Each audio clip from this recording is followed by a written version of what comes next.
Welcome to Sports Soccer TV.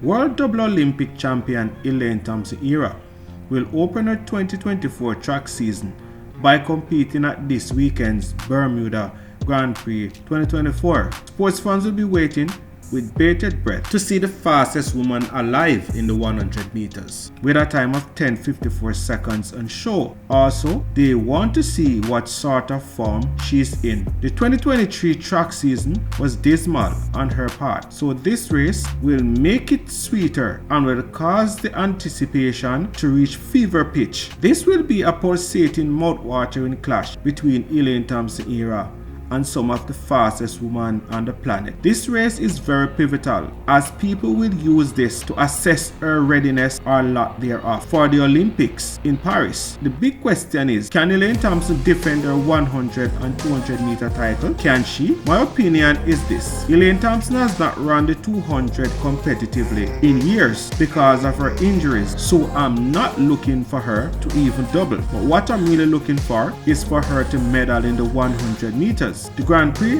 in Bermuda will give us a good idea of where she is at this moment in her preparation. We saw a glimpse of her form coming to the back end of 2023, where we saw her clock at 10:78 seconds. My closing argument is this: if Elaine Thompson can post a decent time in Bermuda's STF meeting, then this would propel her throughout the rest of the track season leading up to the Olympics. This would also be a good confidence booster for the fastest woman alive in the 100 meters. Sports Soccer TV wants to wish Elaine Thompson-Herah all the best in her quest back to the top of world female sprinting. She has the power, she has the talent, she has what it takes to get her back there. We wish her health and a good race come Saturday. And please remember, before you leave the channel, give a like and also subscribe. It will be greatly appreciated. God bless you. Thank you very much.